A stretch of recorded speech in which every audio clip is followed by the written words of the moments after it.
父亲说，江湖中最重要的是朋友二字。我不知道对不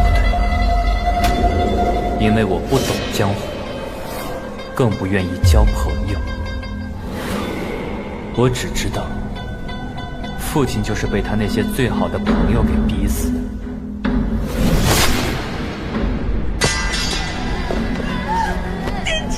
都说真正的朋友是以道相交，可这一方江湖却各有各的道。他们说，一个人的一生会死2次，一次生死，一次冥亡。他们还说命大于命，而我的命是魔教之子。烛龙七寒门，光耀犹旦开。日月照之不及此，北风豪怒天上来。燕山雪花大如席，片片吹落轩辕台。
把车里的宝贝给我交出来！追了半天，就为了一个死人？什么死人？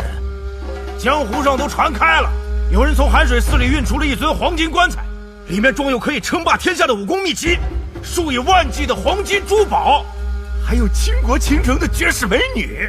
派你们来的人，没有告诉你们我是谁。3步唐门，1步阎王，也好，死得糊涂，倒也少些恐惧。你是唐莲，蜀中用毒高手，唐门暗器之神，雪月城首席大弟子唐莲。给他加那么多前缀干什么？他说他是唐莲就是唐莲呀。老大，到，干他！是。我不管你是谁，赶紧把宝贝给我交出来，要不然我就死定了。你就死定了。废物，一起上！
再来！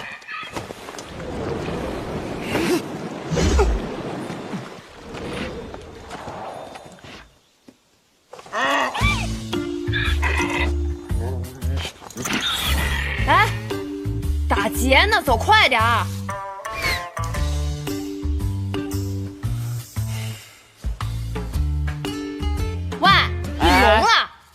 总让人讲点江湖风范行不行？你有风范呢，冒充别人。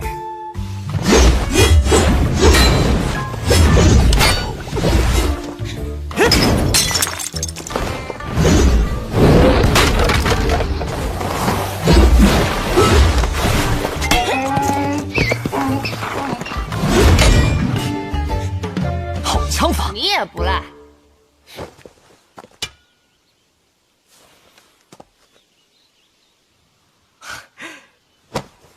不用谢。500两。什么500两？你砸了我的茶具，毁了我的招牌，又放跑了我的驴，算上零头再凑个整，500两。喂，还钱！我没钱。江南霹雳堂子弟，你说你没钱？你是雷家堡的人，路见不平，拔刀相助。江南霹雳堂，雷家，雷无劫。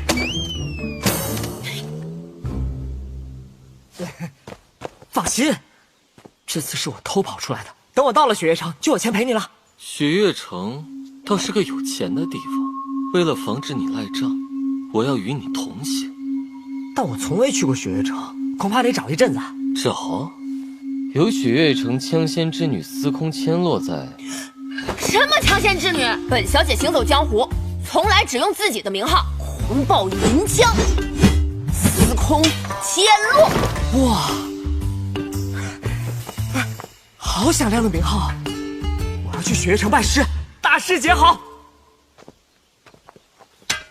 你又是谁啊？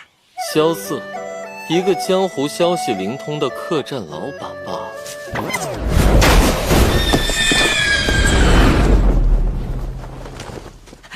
大师兄，披风、斗笠还我。哎呀，我等会儿再还你。大师兄，我一心想闯荡江湖，可雷家就是不让我出来，我就借大师兄的身份和马车一用。你那是借吗？我刚到雷家堡，水都没顾上喝一口，马车就被你偷了。还有，别叫我大师兄。哎，好的，大师兄。哦，对了，大师姐在呢。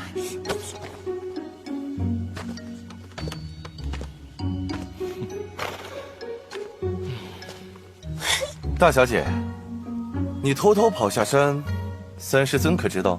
凭什么你就能出来做任务，我就要在雪月城守阁啊？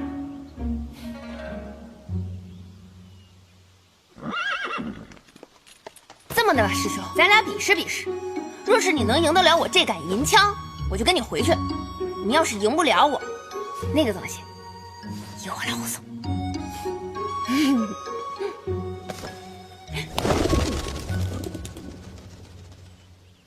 你干什么，唐莲？通知师尊，千落大小姐上山入匪，不用担心的。你给我等着！刘无忌在，赶紧回你的雷家堡。大师兄，我才刚从雷家堡出来，你就让我再历练历练吧。再说了，这一路凶险万分，多个人多个帮手嘛。不用。哎，大师兄，哎，肖老板，人在江湖中，相遇便是缘。哎，走啊！我要给你拿银子去。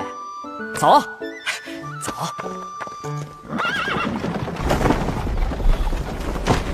守护好我的东西，我们还会再见的。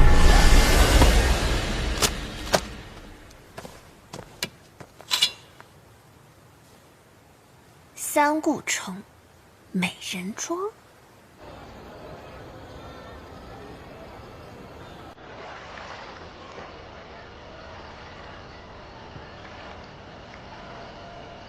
三顾城既是边境，又是自由贸易之所，每年都有各国的商队、官使经过往来，也隐匿着各路高手和逃犯。而这座城的核心便是美人庄。哇，这么混乱的地方，带我们来这里做什么？因为三顾城的美人庄是前往西域32佛国的必经之地，九龙寺的人要在这里与我接头。在这儿接头，你就不怕出什么事儿吗？莫非在这美人庄里，有你熟悉的人？我没猜错的话，那便是这美人庄的庄主，天女蕊。蕊是这个世界上最温柔、最善良的女子。干什么呀？美人庄这几天也涌入了不少杀手，都是冲着黄金棺材来的。一想到连吃了那么多苦，你说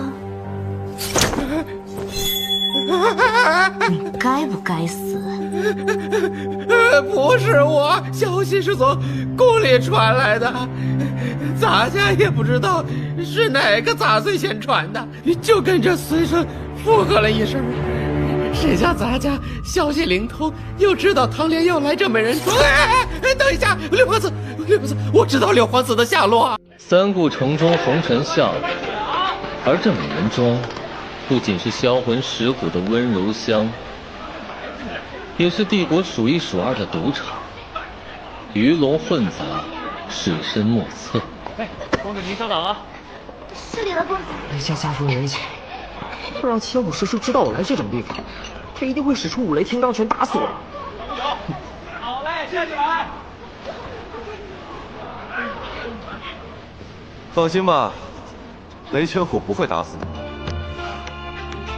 对了，你说九龙寺的人要与你在这里见面，这九龙寺是边境的第一佛寺，莫非这棺材里面装的是什么王侯将相要去圣地超度？师尊只让我把棺材送到九龙寺，另外还叮嘱了我一句话。什么话？千万不要打开棺材，或者试图对棺材感兴趣。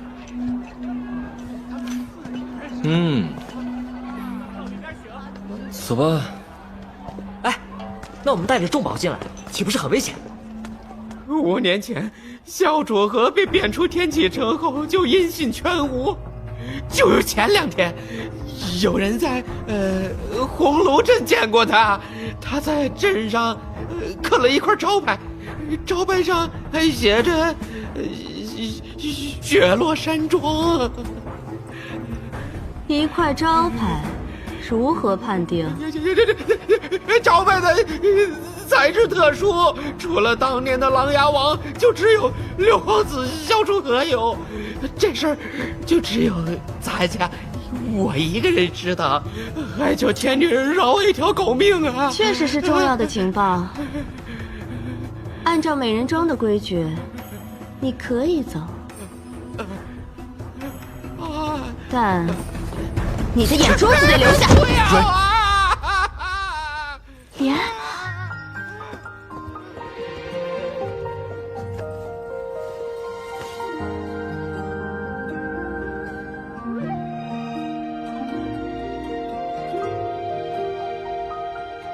莲，瑞，你不是答应过我，不再打打杀杀了吗？这是美人庄的新项目，赵公公的眼部护理还没有体验完，把他带去雅间，一定要温柔一点哦。我不去，我不去啊，不去啊！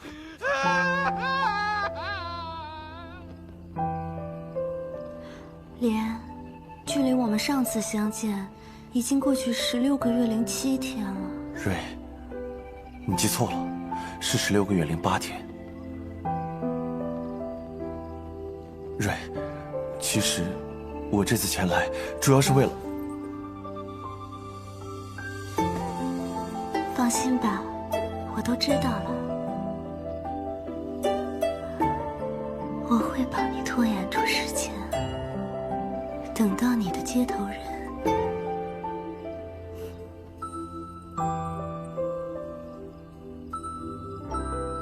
小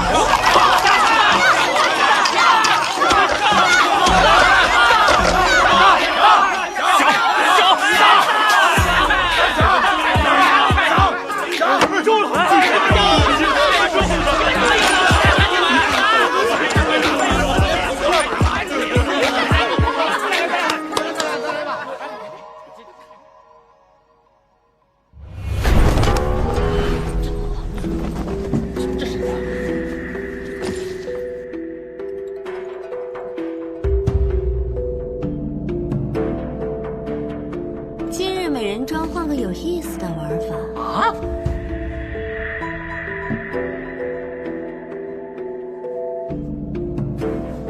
这位公子包了场，赌生死局。让我做庄可没说拿命赌啊！你的脸看起来最会骗人，又有我唐莲给你护法，来路不明，最能唬人。老子走南闯北，什么宝贝没见过，还要拿命来赌？骗人呢！你呢？什么宝贝？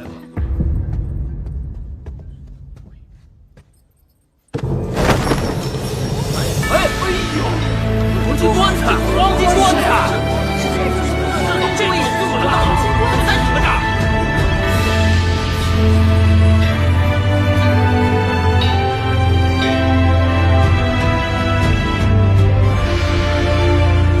彩头，你们都看到了，想要的人实在太多了，这位公子没有功夫一一应对，赢的人才有资格上这赌桌。黄金棺材已经是公开的秘密，与其遮掩，不如拿它当个彩头，清走一批人。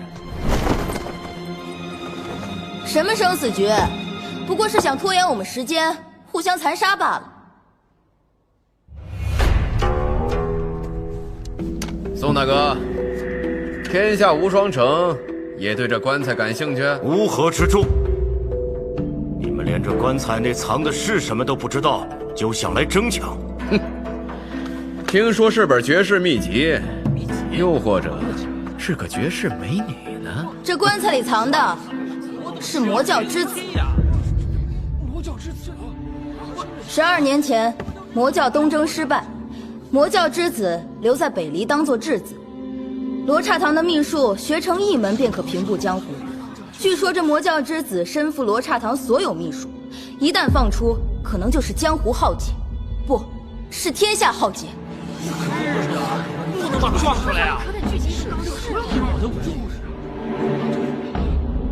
在下今日便将这罗刹堂的秘术归还给天下各宗。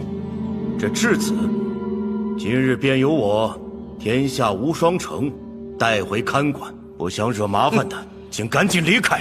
雪月城出事之后，天下无双城就应该把这天下二字去掉。我们敬你是前辈，给你一个面子，叫你声宋大哥。这彩头我是要定了。你都一把年纪了，就别插手了。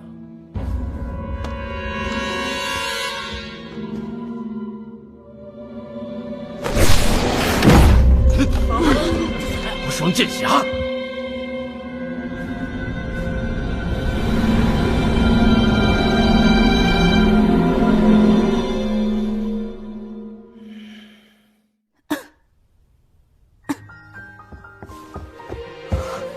叶姐姐，千落，你怎么跑来了？我跟我爹吵架了，就想着出来透透气。我想，你也是为了黄金棺材来的吧？什么狗屁无双剑侠！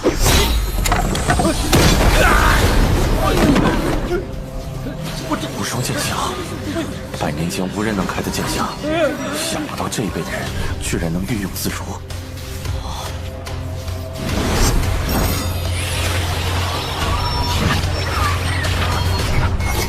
还不快滚！快点！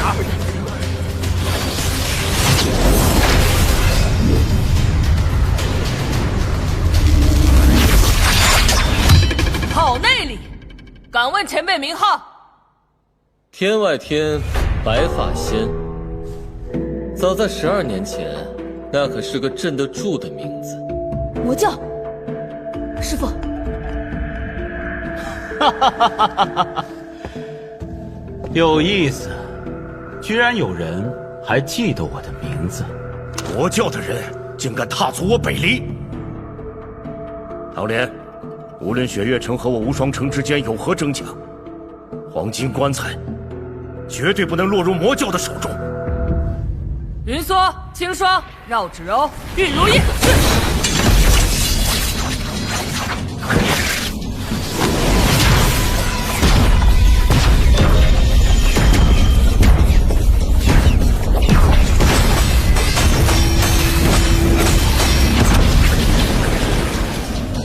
小鬼，报上你的名号。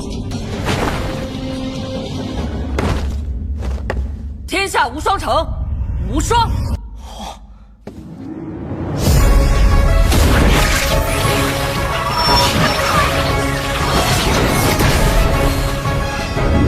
世间武功分为9品，9品之上还有4大境界：金刚梵境、自在地境、逍遥天境、玄游神境。这白发仙的武功，看来已经进了逍遥天境了。天外天，果然名不虚传。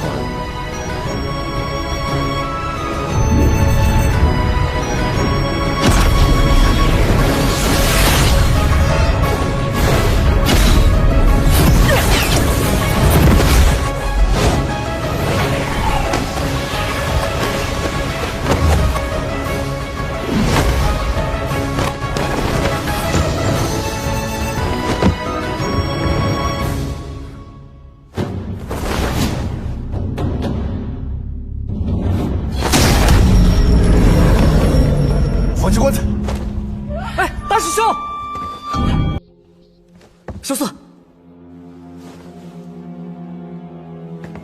走。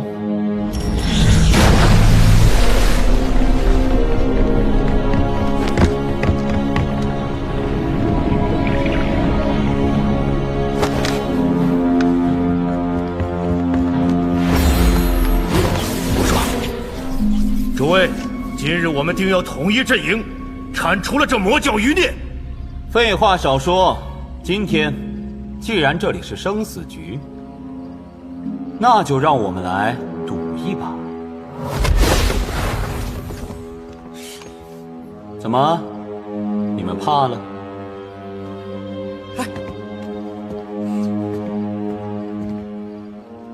今晚美人庄最重要的事，乃是在下的生死局。若白发仙感兴趣，那我萧瑟奉陪到底，请。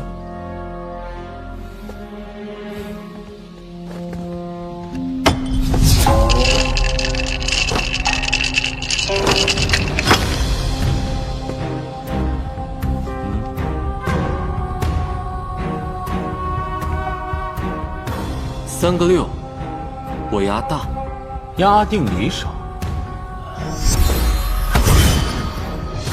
公子要改吗？改？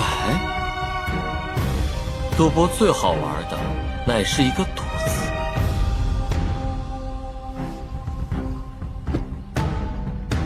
你知道赌局的必胜之法吗？就是信自己会赢。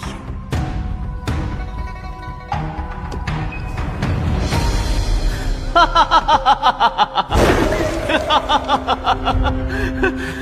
哈哈哈哈！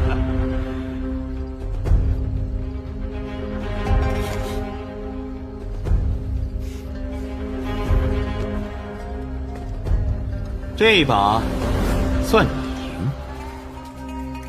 接下来，我们赌一把人性。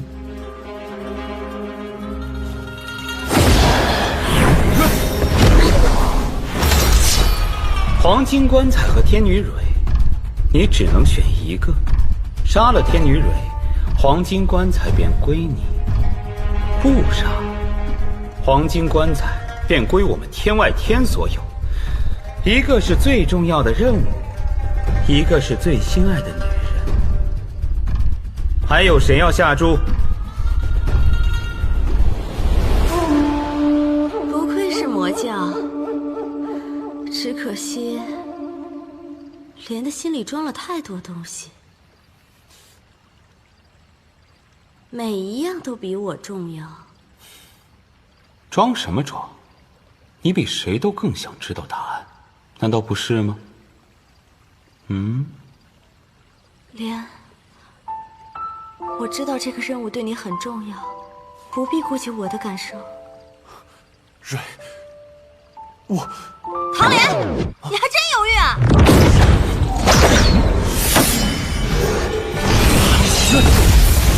没事吧？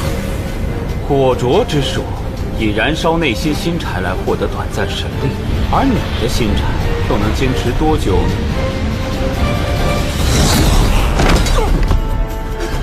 刘姐，刘姐，不自量力。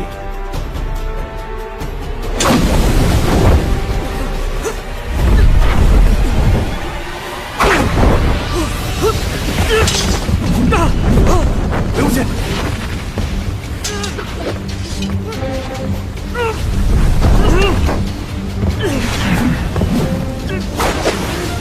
三不剑。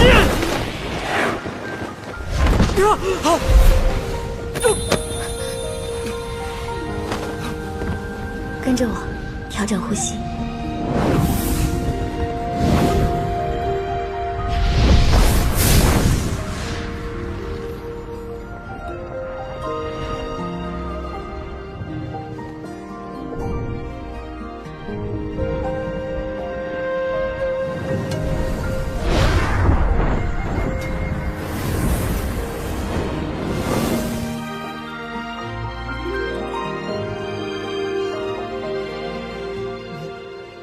你是谁？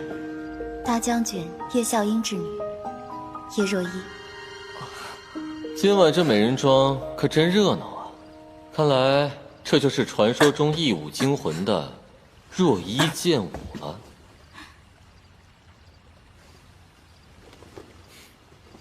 消息虽真，可还不确定是不是他。你身子虚弱，就该养着，少操些心。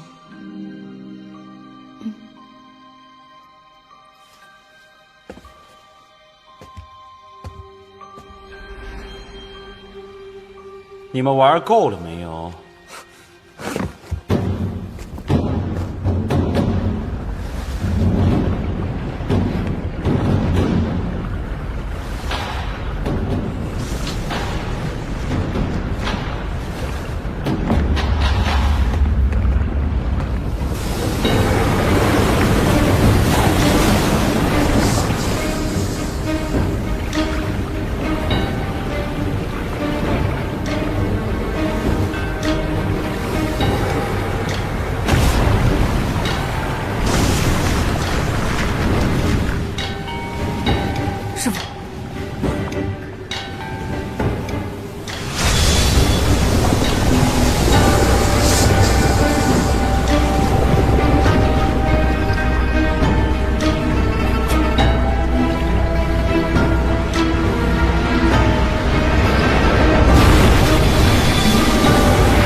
心魔眼，罗刹堂秘术之一，可窥他人心魔。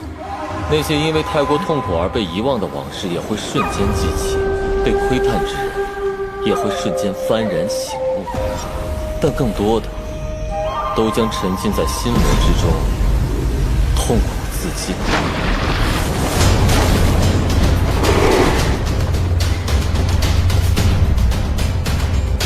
你想干嘛？我看着二位像好人，小僧想去一个地方，不知二位可愿陪小僧一同前往？什么地方？不去。哼，口是心非。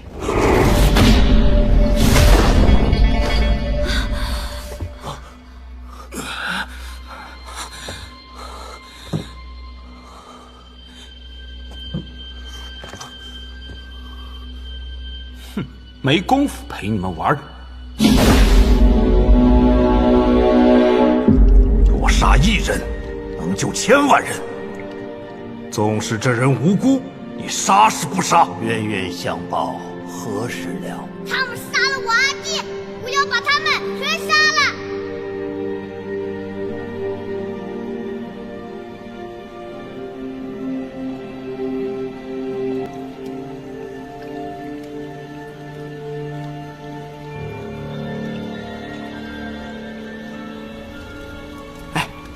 你说这魔教之子怎么是个和尚？12年前，魔教与北离签订锁山河条约，魔教中人12年内不得踏入北离一步，并以魔教之子为质，后被寒水寺忘忧大师收养，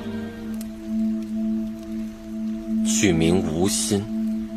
哦，原来是这样，怪不得魔教的人都来抢他呢。有人担心无心重回天外天，会带领魔教卷土重来，所以要杀了他。也有人觊觎他身上所学的罗刹堂32秘术，所以要抢走他。你说他一个人学了32门秘术？这么厉害？不对，那他怎么会被关进棺材里？在下无禅，接引来迟了。大和尚，你可把我们害惨了！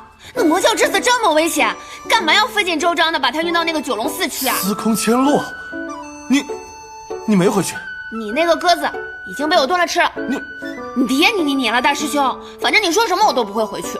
好，你的账我日后再算。无禅大师，请继续讲。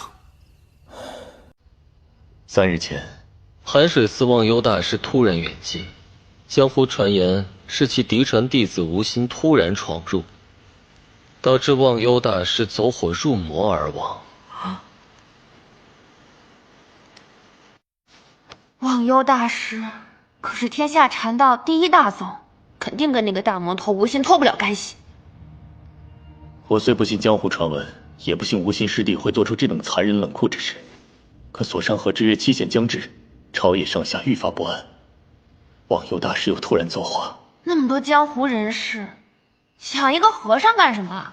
连无双城的人都来了。我们所有人加在一起也不是师弟的对手，又怕惹怒了他，会让寒水寺遭受血洗之灾。幸有九龙寺大觉禅师传授了天罡点穴之法，以忘忧大师入藏设局，才让无心入关。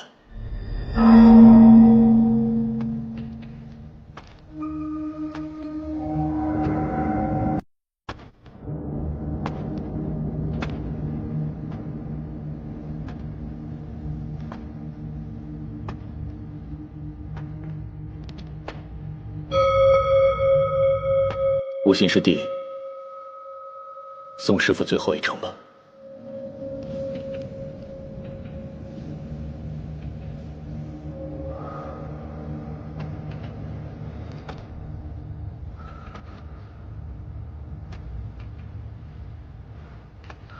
和尚，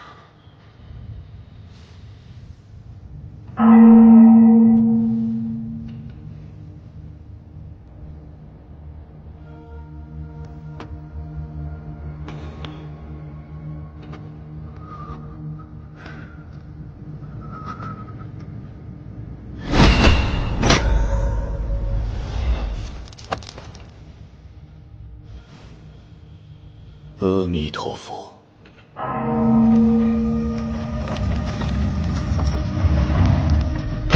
黄金转轮关能闭塞气脉，封绝功力。待大觉禅师与32佛国的高僧们化解了无心师弟的魔功，即便他还有复仇之心，也能避免当年的灾难重现。也不知道萧瑟和雷家那小子现在怎么样了。既然如此，无禅大师，你我即刻启程去追回无心。如意，你身体弱，就和千罗一起返回许愿城。千罗，千罗。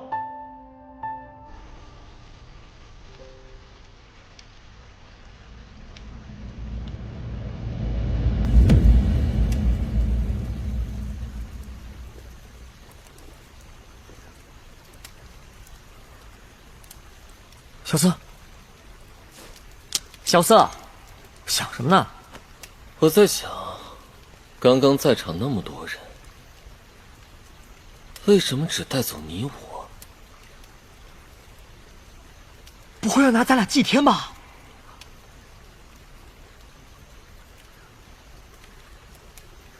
哦，对，也可能是要当人呢？哎，人去哪儿了？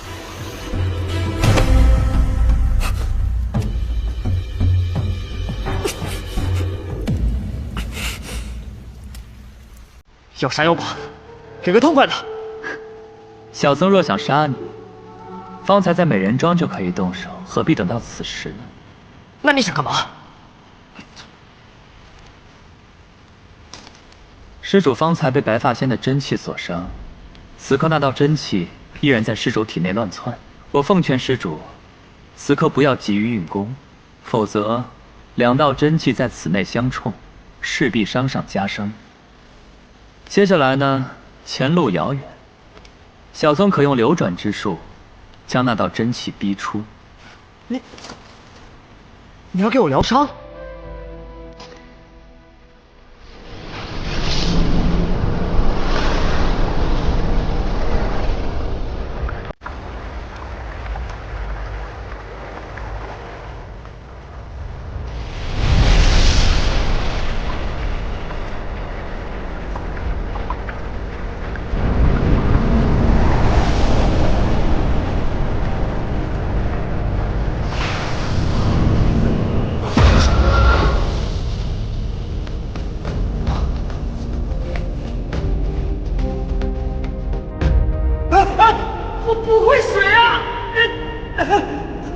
老和尚说过，心有玲珑，便可与自然相合。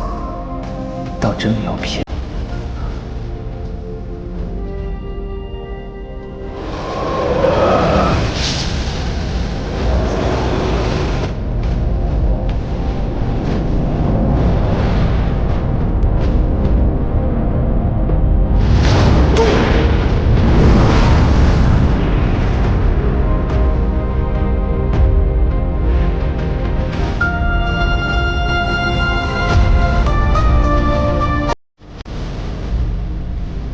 嚯！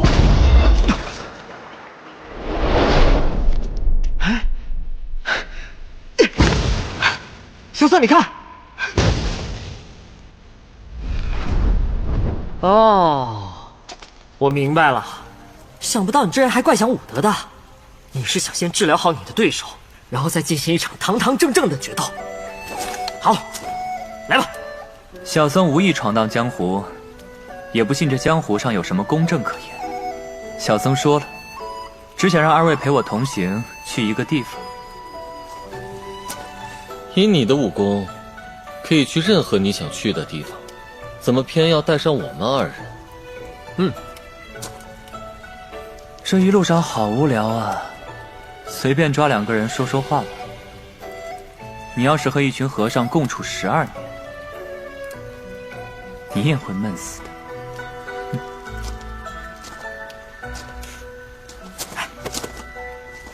我们跟着他，然后盯着他，防止他做坏事祸乱江湖。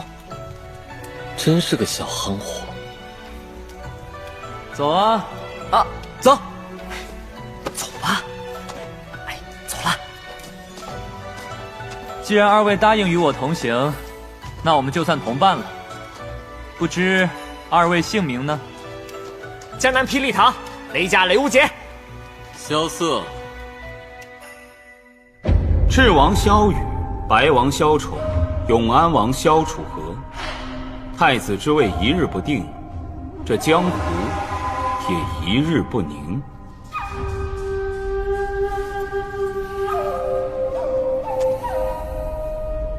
乱，才能重新洗牌；江湖不宁，杀手才有用武之地，不是吗？暗河大家长苏沐雨，我要让暗河成为真正的武林门派，而不只是躲在黑暗中的杀人工具。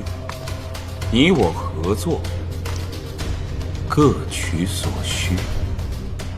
既然要合作，就得拿出些诚意来嘛。魔教之子，意下如何？四蛇。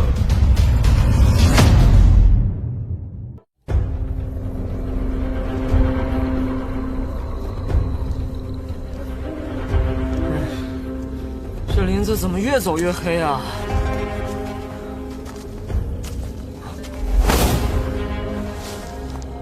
什么人？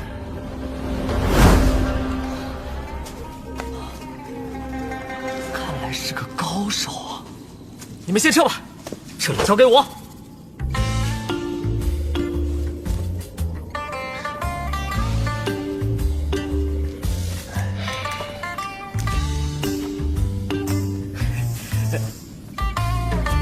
喂，你们还真走啊？你。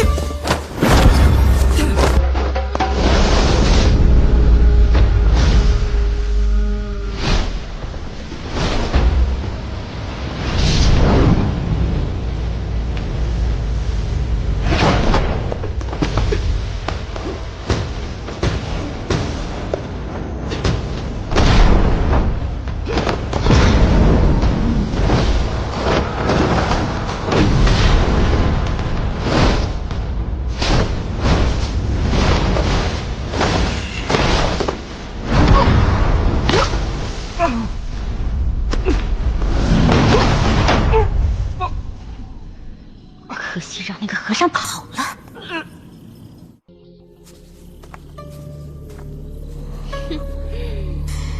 小兄弟，告诉姐姐他们的下落，姐姐就放了你。就算我知道在哪儿，我也不会告诉你。你，没想到你还挺有骨气的，要不是你多事，和尚也跑不了。谁？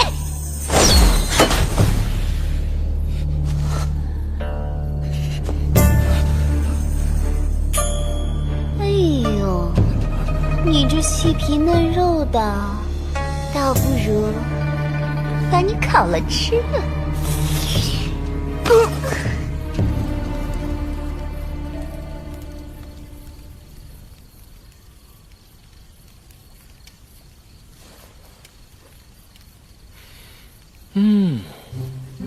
外焦里嫩，真香啊！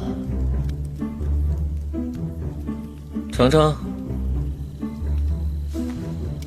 小僧吃素，你就别装了。小僧虽不持戒，但也是修行中人。爱吃不吃。小瑟，还在这吃烤鸡呢，不就雷无节了？你知道抓走他的是什么人吗？谁啊？暗河的人。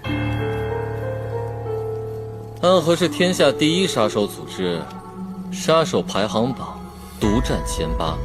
大家长苏沐雨座下有直属杀手朱影团，方才抓走雷无节的，便是其中的四蛇。四蛇，怪不得看他长得那么妖艳。我看见他把雷无节抓进地牢了，就在附近。那你这个当大师姐的，怎么不去救啊？我自然是要去救他的。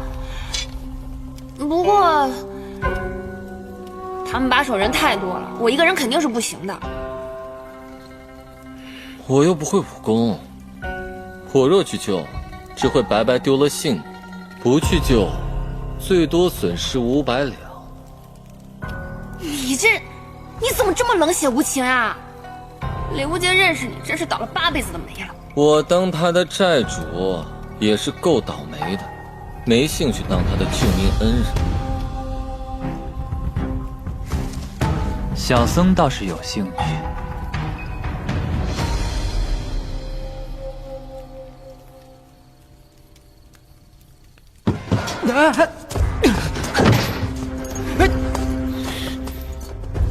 这两个不讲义气的家伙，居然丢下我跑了！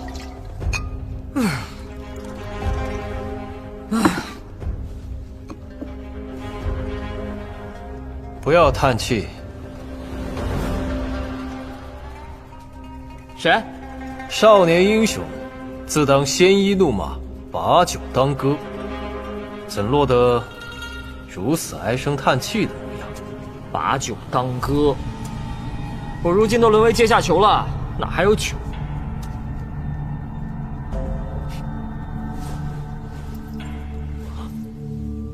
酒？哎，兄弟，你哪来的酒啊？我自有我的办法。小兄弟，我们同为阶下囚，若不嫌弃，不如共饮一杯。好啊好啊。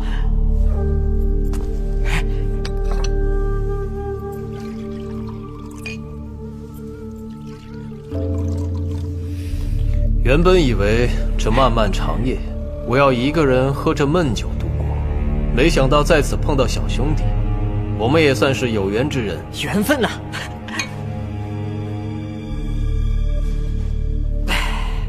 好酒，就是不够烈，没有老骚烧好喝。不知小兄弟为何被抓到这里？还不是因为那个和尚。哼，和尚？一个臭和尚。阿切！哎，你打算怎么赢去？他们的目标是我，我先自我现身引开他们，你趁机救人。行。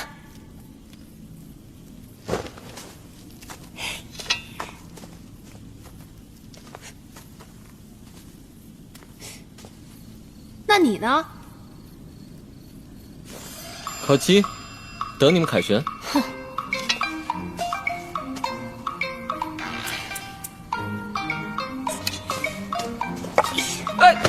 我的鸡！凭什么你一个人享福呀？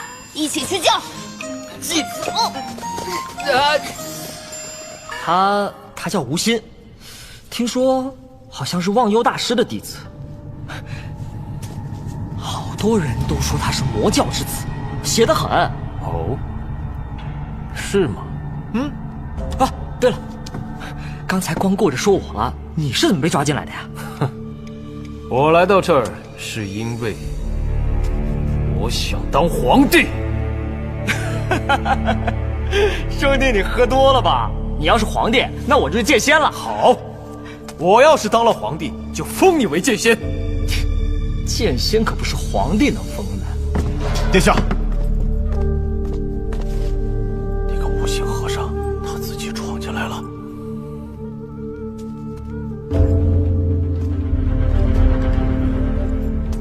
哎，喂，你要带他去哪儿啊？后会有期。兄弟，你别慌，我朋友肯定会来救我们的。你听到没有？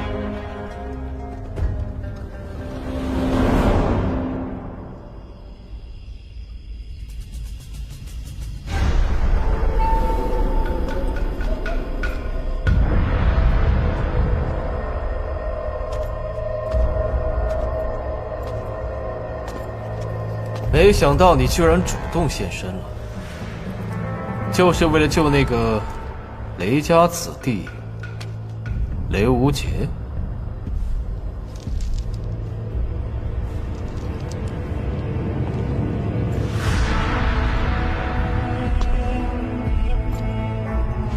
你长得真像他，可你得到了他更多的关爱和陪伴。你认得我？赤王萧雨，明德帝第7位皇子，我同母异父的兄弟。我是真想见见你。母妃在我1岁的时候被魔头叶鼎之诱拐，生下了你这个小魔头。之后，母妃得知我病重，便不顾一切地从叶鼎之手里逃回皇宫。最后呢，母妃回到了皇宫，重新成为宣妃。叶鼎之却落了个身首异处的下场，真是可笑啊！可在我的记忆里，他们两情相悦，十分恩爱。那些江湖人士逼迫父亲自尽，母亲也被囚禁于宫中。若真是如此，他怎么可能放弃和叶鼎之私奔的机会，看着叶鼎之去送死呢？而且，你在寒水寺孤苦了12年，他可一次都没去看过你无非是想说，在他的心里面，你和你的父皇更重要。其实争论这些都毫无意义。你来找我，恐怕是另有目的吧？他抛弃了你，可我还想认你这个弟弟。你是天外天的少宗主，而我正好需要天外天的支持。只要你和我结盟，天下唾手可得。哦，我明白了。你是想让我帮助你登上帝位，可惜啊，我并不想回天外天当什么少宗主。对这天下之主的位子呢，也不感兴趣。那你想要什么？你想不想见一见我们的母妃？母妃江湖出身，身在后宫，人微言轻，母凭子贵。如果我登上皇位，母妃自然是后宫之主，到时候你可以随意进宫去看她。小僧是出家人，心情早已是身外之物，四大皆空，心无挂碍。我知道了，你恨他。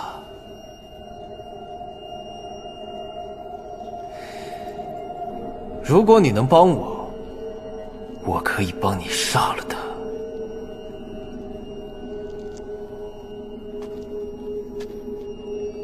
你就不怕我杀了你啊？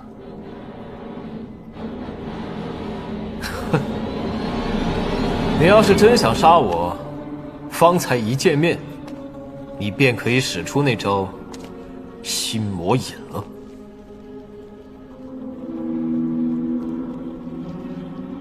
小僧若是杀了你啊，恐怕又要成为众矢之的了。殿下，外面忽然来了好多江湖人士，你还是避一避吧。都是来抓小僧的。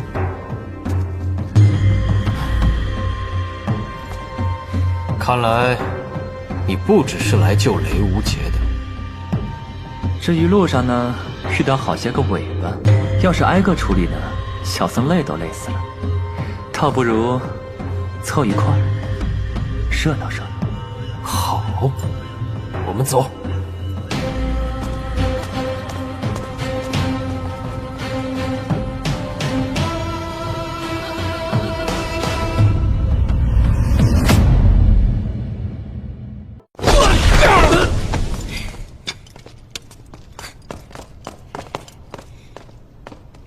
啊！回来！哎呀，怎么了？你知道雷无节在哪儿吗？不知道啊。不知道你瞎带什么路啊？你知道他在哪儿？不知道。那叫我回来。想知道还不简单？小行货！哎，我在这儿。听得到吗？来了。我以为你有多聪明呢，看得见吗？啊！哎，小行货，这就来了，还好吗？让开！不好，我。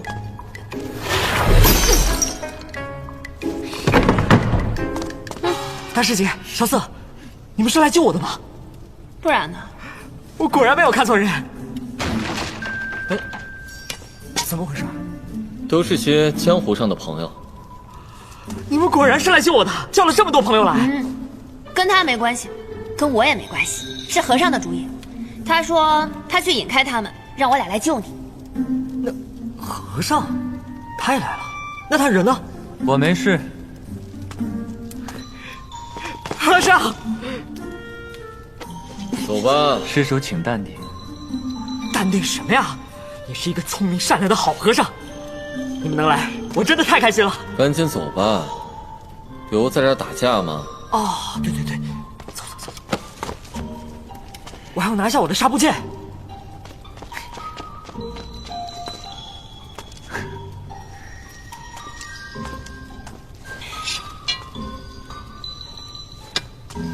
哎，不走干嘛？留着打架呀？憨货。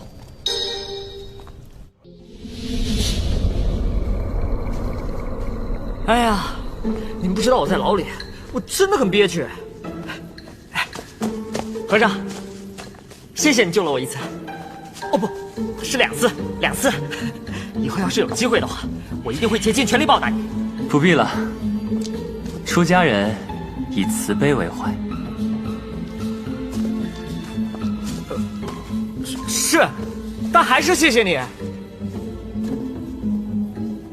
一个小夯货，也不想想，你是因为谁被抓走的？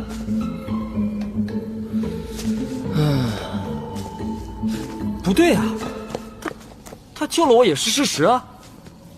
他不过是想接暗河的人，清掉自己的尾巴。尾巴？什么尾巴？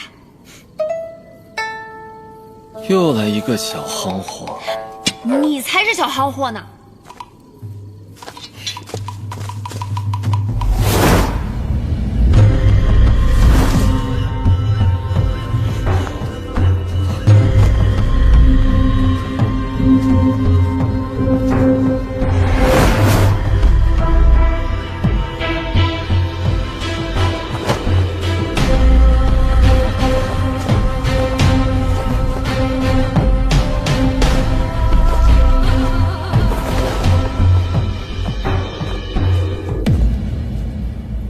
大师兄，大师兄，大师兄，你终于追过来啦！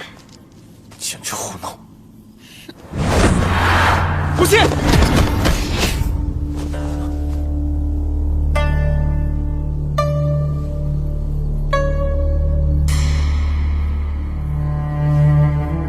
无禅师兄，你的天罡点穴之法对我没有用。不可能，那日你分明就……师兄们怕我，防我，处心积虑地骗我入关，我怎能不配合呢？我早就该猜到，以你的功力，能让你入关，只有一种可能，你是自愿的。无禅师兄啊，骗我入转轮关这些天，连边境还没赶到，还是我自行方便一些。我奉劝各位，别再跟着我，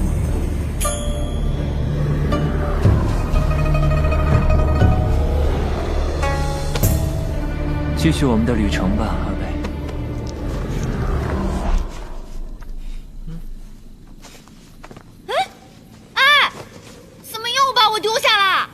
大师兄、大师姐，不用担心我，我会照顾好自己的。我肯定会追上你们的。想不到吴心已修炼到了这种境界，倘若他真的要血洗江湖，恐怕也无人可以拦得住他。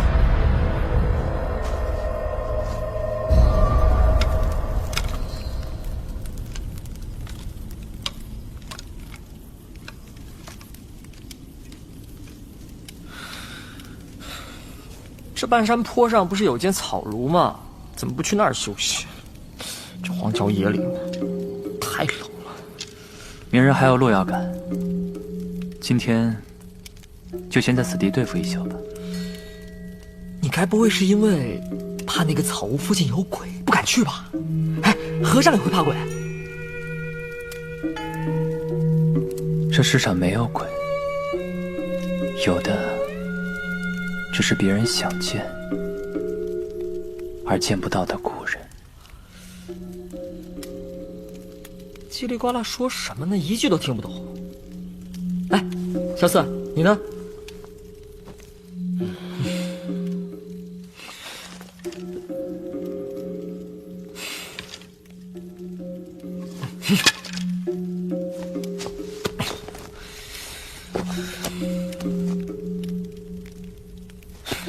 扭过来，靠我。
去哪儿？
出来吧。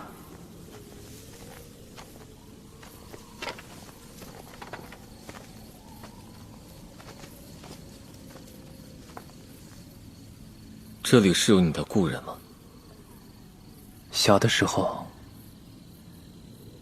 这里是一片花海。12年前，各大名门正派毁了这一切。你说的是7大高手围攻魔教的那一次？他们当年围攻的那个人，就是我爹，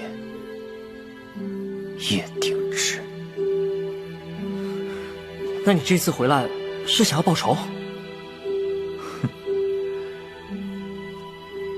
如果这事儿发生在你身上，你会不会报仇？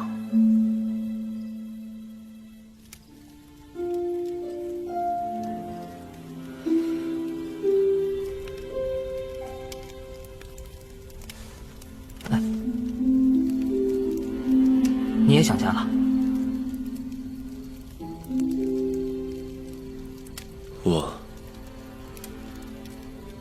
我没有家，只有一处客栈罢了。小子，你说他会不会真的在江湖上掀起一场腥风血雨啊？你觉得呢？可我觉得吴昕他不是坏人，要不然他也不会3番5次的来救我们啊。在我心里，他已经是朋友了。不是坏人，也未必是朋友。